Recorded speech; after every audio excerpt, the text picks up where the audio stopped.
The music was loud, the lights were warm, and rich laughter floated through the mansion like perfume. Everyone at the fundraiser was dressed like they owned the world.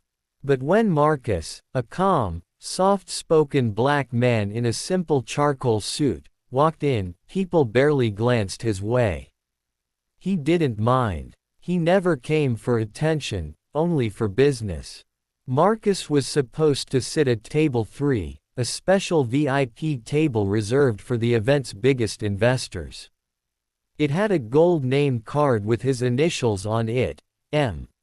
Hale. Simple, quiet, professional. But when he finally approached the table, he froze. A white couple, a loud, perfectly polished husband and wife, were already sitting there, legs crossed, wine glasses full, acting like the table belonged to them. The woman glanced at him briefly, eyes sharp.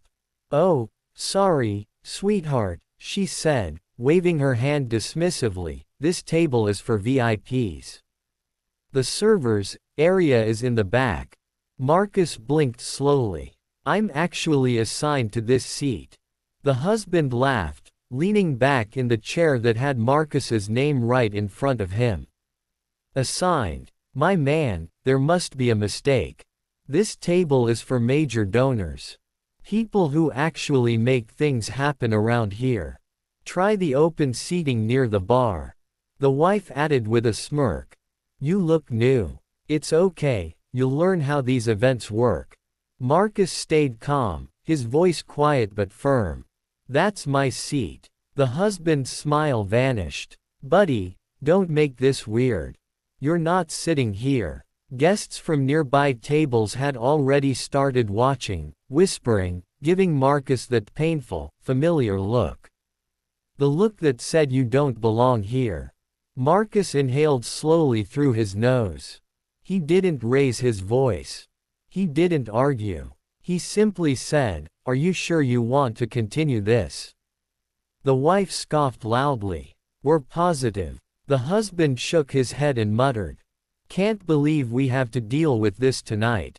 People stared. Some smirked, expecting Marcus to walk away in shame. Then the room microphones clicked on.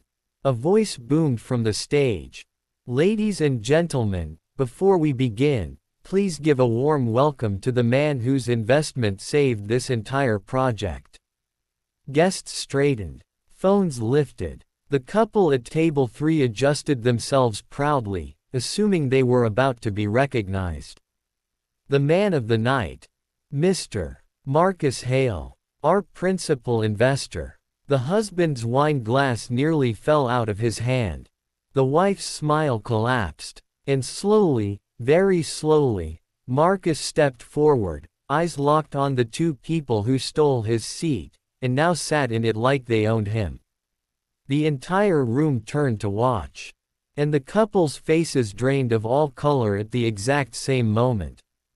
This was only the beginning. A hush fell over the room so quickly it felt like someone had turned off the air itself. The spotlight landed on Marcus, glowing soft gold against his calm expression. Guests broke into applause, slow at first, then louder, proud to clap for the man they hadn't even noticed moments ago. Except for the couple at table 3. They were frozen. The wife's hand trembled on her wine glass. The husband's face turned a blotchy shade of red.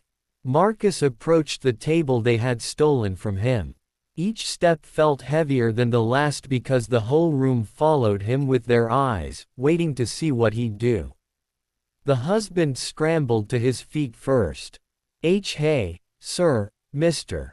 Hale, big fan," he said in an awkward rush. "We were just keeping your seat warm." "Right, honey." The wife nodded so hard it looked painful. "Yes. We were waiting for you. We didn't know, of course. We thought the card said, someone else." Marcus glanced down at the crisp gold card, his name glowing clearly under the chandelier. There wasn't a single letter you could confuse. "Really?" Marcus asked softly. You thought the seat with my name wasn't mine. The wife swallowed. We assumed the organizers made a mistake. He looked from her to the husband. No, the mistake was yours. The couple's smiles died instantly. A staff member ran over, out of breath. Mr. Hale, I'm so sorry. They insisted they belonged here. We told them twice the seat was reserved. The husband snarled at the staffer, "You're lying. We didn't hear that." But even he didn't sound convinced of his own words. Marcus held up a hand, signaling for silence. "Don't argue," he said calmly. "It's done." He took the seat the husband had been warming so confidently just minutes ago. The husband and wife hovered awkwardly beside the table, unsure whether to sit or run. Then the event host on stage spoke again. "Mr. Hale isn't just our principal investor, he also requested that every person at his table be chosen personally." The couple stiffened. Guests whispered urgently. "What does he mean personally? Is he about to choose who sits with him? This is gonna be good." Marcus leaned back in his chair, eyes locked on the pair who had belittled him minutes earlier. "You too," he said quietly. Their shoulders slumped in relief. "Yes, of course, yes," the wife said. "We would love to sit with you, Mr. Hale." Marcus finished. "Can leave." The wife froze mid-breath. The husband blinked like he hadn't heard it right. Sorry, what?" he stuttered. Marcus didn't raise his voice. He didn't need to. "I said you can leave. I don't want people at my table who treat others like they're beneath them." A ripple went through the room. People gasped. Some even nodded proudly. The wife tried to smile, but her lips shook. "Please, we didn't mean anything. We didn't know who you were." Marcus inhaled slowly. "And that's the problem," he said. "You only respect people when you think they're important." The husband's jaw tightened, but he couldn't argue, not with 1,000 eyes burning holes into him. Finally, with no way out, they stepped back from the table. But they didn't know Marcus wasn't finished yet. Because the moment they turned to walk away, the event host raised his mic and said, "Before our dinner begins, Mr. Hale asked to share a short message about character, integrity, and how we treat people who seem unimportant." Every head swiveled toward Marcus.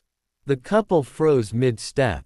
And Marcus slowly stood, ready to speak the words that would flip the entire room upside down. Marcus stood slowly, the soft clink of silverware the only sound in the entire room.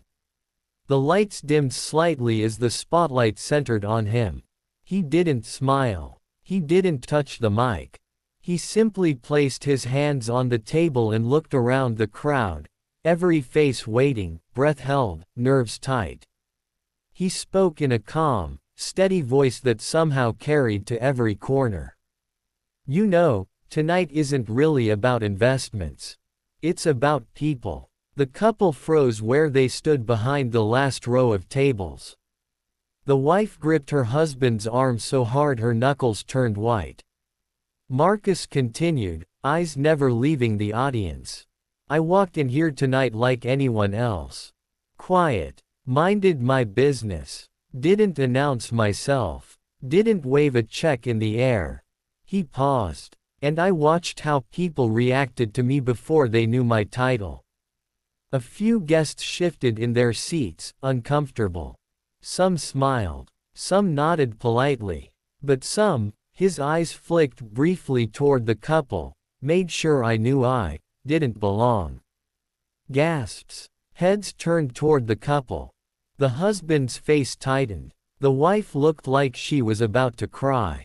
Marcus didn't raise his voice, but his words hit harder than shouting ever could. "You see, character isn't how you treat powerful people. Character is how you treat people when you think they have nothing to give you." A deep, heavy silence fell. Guests stared at the couple with new eyes, eyes full of judgment this time.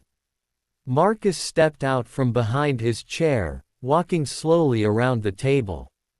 "When you stole my seat, you didn't just embarrass me." He glanced around. "You embarrassed yourselves." The husband snapped under the pressure and stepped forward. "Look, we already apologized. We didn't know you were." Marcus cut him off without even looking at him. "And you still don't understand. If I was a waiter, or a driver, or a janitor, your behavior would have stayed the same." He stopped walking, right in front of them. The wife's voice trembled. We're truly sorry." Marcus looked at her, and for a moment, his expression softened, just slightly. "Apology accepted," he said quietly. "But consequences don't disappear just because you're sorry." Before they could respond, the event host jumped in. "Mr. Hale, would you like us to remove them from the venue?" The couple stiffened, their faces draining of color. Marcus looked at them for a long moment. Then he shook his head slowly. "No, let them stay." Relief washed over them for half a second, until Marcus added, loud enough for the entire room. "Let them stay, so they can learn what it feels like to watch everyone else enjoy the privilege they tried to steal." A wave of murmurs swept through the room. Marcus turned his back to the couple, dismissive, final, and walked toward the stage. "Because tonight," he said as he reached the microphone, "I want to talk about something bigger than money." The spotlight followed him as he stood center stage. "We're building a project that will help kids from every background, kids who are judged before they ever get a chance. Kids who are told where they belong, based on how they look." The audience leaned forward, hooked. "And I promise you, as long as I'm funding this project, it will be built on respect. Every person matters. Every seat matters." He glanced again toward table 3. "And nobody gets dismissed because someone else thinks they look less important." The room erupted into applause. But the couple, they stood frozen in the back corner, forced to watch every person in the room cheer for the man they tried to humiliate. And Marcus wasn't finished with the night yet. Because something even bigger, and far more shocking, was about to be revealed. The applause faded into a buzzing excitement as Marcus stepped away from the mic. But instead of returning to his seat, he walked toward the far side of the stage, toward a large black curtain that guests hadn't paid much attention to. The event host followed nervously. "Mr. Hale, are you sure you want to unveil that now? It wasn't scheduled until," Marcus said quietly, "now." The host swallowed and nodded. The room leaned forward. People whispered. Even the couple at the back forgot to breathe. Marcus placed a hand on the curtain rope, then turned to the audience. "I wasn't planning to reveal this tonight," he said softly. "But after what happened earlier, I think it's time everyone sees the truth." He pulled the rope. The curtain dropped. Gasps erupted across the hall. Behind it stood a massive architectural model, an entire community center, glowing under bright white lights. But it wasn't just any center. It had a name etched right on the front in elegant silver letters. The Hale Youth Innovation Center. Sponsored by Marcus Hale Foundation. The crowd murmured loudly. Everyone knew the city had been begging for a center like this for years, but nobody imagined Marcus was the one secretly funding it. Marcus continued. "This center will give free coding classes, scholarships, mentorship programs, and after-school safety for kids who need it most, no matter the color of their skin, no matter their last name, no matter where they come from." People stood up to applaud. But Marcus's eyes were locked on the couple at the back, watching them sink deeper into humiliation. Then he said something that made their jaws drop even further. "And I'm not doing this alone. Everyone froze. Marcus stepped aside as the lights shifted again.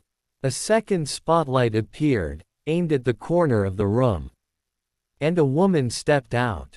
She was older, elegant, confident, someone many guests recognized immediately.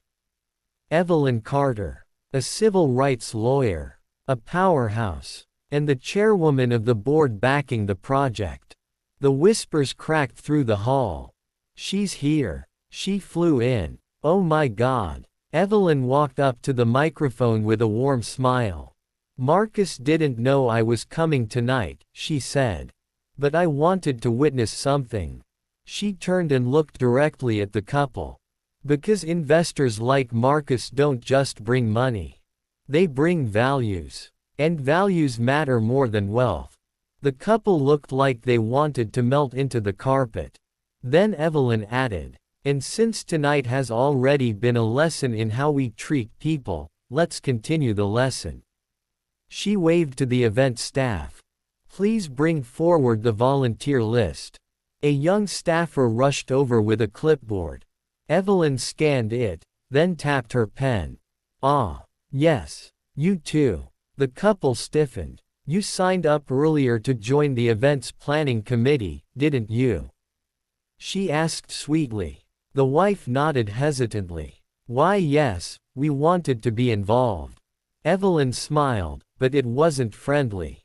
Good. Because Marcus and I agree that everything we build should start with respect. So before you join the committee, we're going to have you complete 2 tasks. The husband swallowed hard. What tasks? Evelyn's voice was gentle, but sharp enough to cut glass. First, you will spend the next 3 events assisting the service staff. The very people you dismissed tonight. Gasps. A few people clapped. The husband's lips parted in disbelief. You want us to serve? Yes, Evelyn replied calmly. To serve. Then she added the second blow. And after that, you will sponsor a full scholarship for 1 student from an underprivileged community. Marcus will help you choose whom.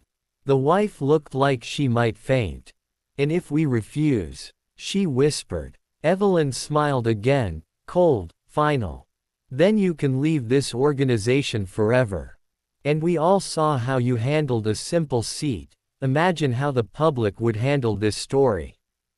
The entire room turned toward them, waiting. Finally, slowly, humiliated.